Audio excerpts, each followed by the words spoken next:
Here grief goes again. Merit has a secret behind her eyes. Here grief goes again. She's got a secret from military life. Here grief goes again. She's in therapy. Here grief goes again. She sees Zoe. Here grief goes again. She must confront her past to move on with her life. Because she sees her dead friend Zoe. She sees her dead friend Zoe. Here grief goes again. My Dead Friend Zoe was written and directed by Kyle Hausman Stokes, who's done shorts. Check out his IMDb page for the full list of his work. And was also written by Cherish Chen, who produced We're All Gonna Die. That sounds like a lovely title, as well as AJ Bernadez, who did Blood, Sweat, and Lies. You can check out all their IMDb pages, and this centers around Merritt, played by Sonequa Martin Green, who served in Afghanistan for a number of years. She had a platoon mate named Zoe, played by the incredibly talented Natalie Morales. And now, well, if you can't tell by the title, it's kind of obvious which one is alive and which one is no longer with us. So essentially, Merritt ends up basically seeing her best friend Zoe, and this is a form of her compartmentalizing the grief that she is going through. We find out why that grief is so, burdensome, and why she basically can't even go to therapy, which is, hosted by Morgan Freeman. Well, she can go, but she can't really share why she's there, why she's having a hard time adjusting to civilian life. She also has a grandfather named Ed Harris, who used to serve in the military. And also her mother is played by Gloria Rubin, and that's good. I'm glad to see Gloria Rubin getting more roles. I remember her. And also this was done by Briarcliff Entertainment. And really, that's about it. I mean, there is another character named Alex that factors into a couple story elements here, but really, this is just about Merritt trying to come to grips with something that she doesn't want to admit about recent events. I mean, to the point she has cut off a lot of her family. She's very hard to get a hold of, very hard to talk to. It's not that she's being rude, it's not that she's being inconsiderate, but as Morgan Freeman said in the movie, we all have our demons, Merritt, but you don't have to face them alone. And I do want to say right now that there is a message at the end or in the credits from the writer-director Kyle, as well as a couple of the cast members, and I thought that was very nice, and it has a good theme as far as we need to make sure that we take care of those that come back from battle. If it's another country, for it doesn't matter how long, it doesn't matter, what they do, how they serve.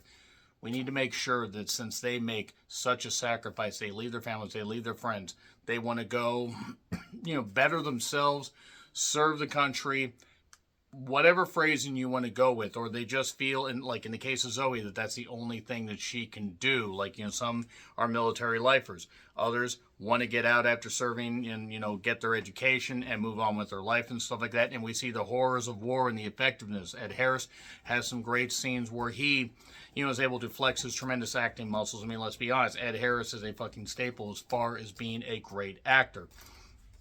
And there are a few haunting scenes with his character that I'll talk about when I get to the spoilers section. But this is very much a passion project for Kyle. You can tell, and I'll talk about how much of a passion project it was in the spoilers section.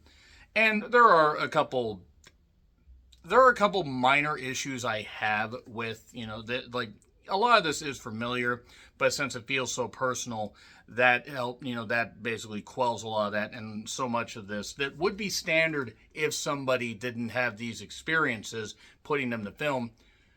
This stuff is elevated thanks in part to Kyle's passion, but also the fact that the performances are very good. Sonequa does a tremendous job. Has some really good scenes where she's out running, she's out this. We see some flashbacks to her serving with Zoe. I think Natalie Morales has some really nice lines in this as far as humor. I think there's some great stuff to it. Gloria Rubin has some good stuff as well. Morgan Freeman, I mean, he's Morgan Freeman. I mean, he's just a fucking legend in the only way a man like him can be. And the fact he's still here doing films like this and lending his acting ability and tremendous credence and the respect and admiration that so many have for him, I think that's going to help propel a film like this. But really, you need, I say that if you are a veteran, this may trigger some stuff with you. I don't know. I know family members that have been in the military, some that are still here, some that are a little longer here. May they be able to rest in peace. And I know friends that have. And I don't ask them about their stuff. If they want to talk about it, I do my best to listen and be there. And that's a big thing about this. We need to be there for each other. We need to be there for those that may be suffering in silence or whatever, this kind of stuff. And yes, it is, I will say, obvious how, what happened with Zoe. And again, I'll talk about that in the spoilers in case you're not catching on to it. But the way it handles is pretty well. And nevertheless, Kyle does a good job here infusing a lot of his real life experiences into this project. Good performances, good world building, even if a lot of it seems somewhat familiar. And there are a couple, not necessarily editing choices. I don't know. There's sometimes when they flash the imagery and stuff like that, like the flashbacks. I get that it's supposed to be like fragments and stuff and what Merritt is going through. But there are a few times where I was like, okay, this is kind of just standard. But a lot of it is really, really good. And that's just my take. That's just my take as somebody that reviews films. Again, I've obviously never been in the military, but I really do appreciate what this film had to say. Good performances and stuff. So check it out in theaters if you can. I'm going to get into spoilers. 3, 2, 1, and spoilers. So basically, Ed Harris did serve in the military. Morgan Freeman also served in the military. Their characters, by the way, I just want to emphasize their characters that they're playing here. And Ed Harris is suffering from Alzheimer's and lives in a remote cabin in the Oregon woods. And Merritt basically, in flashing back to her time with Zoe, they're playing Umbrella, Ella, AA, they're playing hip-hop.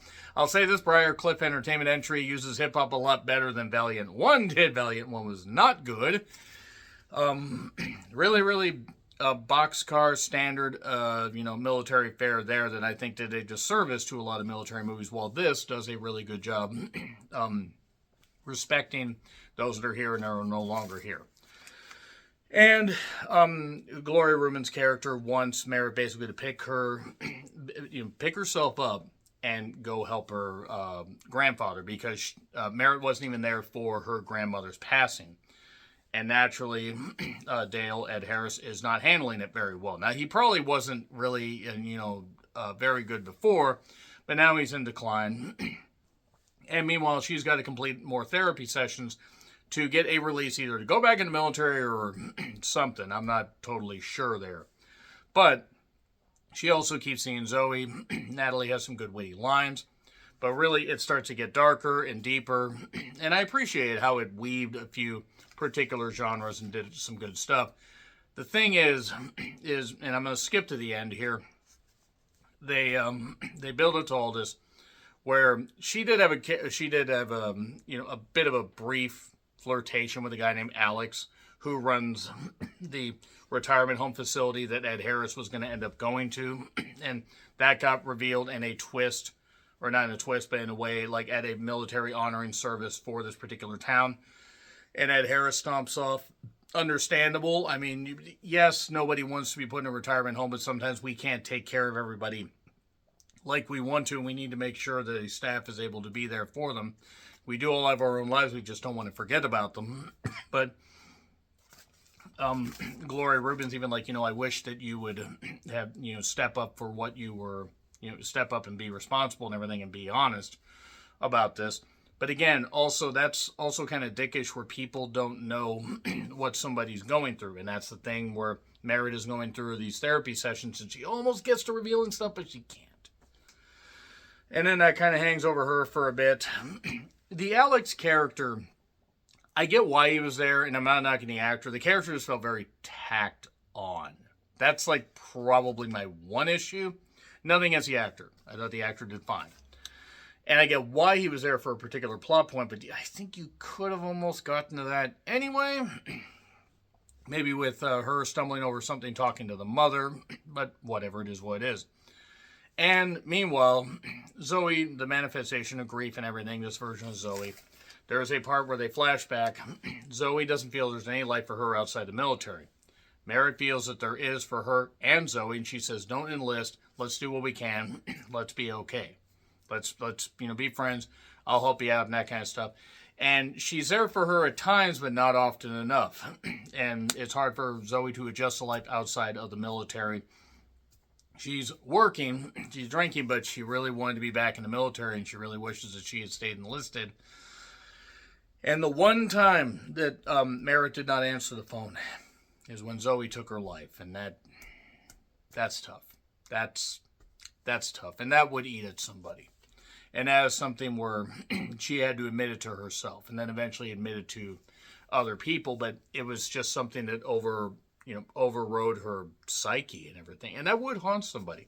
Now, at the end of the day, we do always wonder what we can do if we lose a loved one, cherished friend, family member, whatever, to taking their own life. I'm dancing around the word because I want to be careful and not get flagged.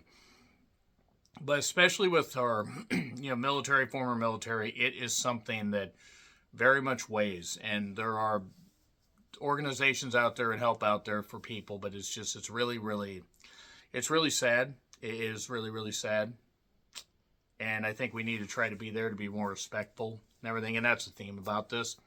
But basically, Merritt has to talk to Zoe in this graveyard where she met Alex when he was cutting some stuff because he works at the retirement home that his parents own and stuff like that, and his grandparents. The whole point is that he has a reason to do this, but she has to basically talk to Zoe and say, and all this. She had to finally admit it and everything, and then she was finally able to grow. She was finally able to at least start to move on. So she was able to go back to therapy, admit this stuff. She decided to stay with her grandfather at the cabin, help him out and stuff like that. I do also think there were some nice scenes with Ed Harris, separating his garbage and his recycle and stuff like that, trying to maintain some level of control as he's losing control. I thought there was a nice little subtle message there.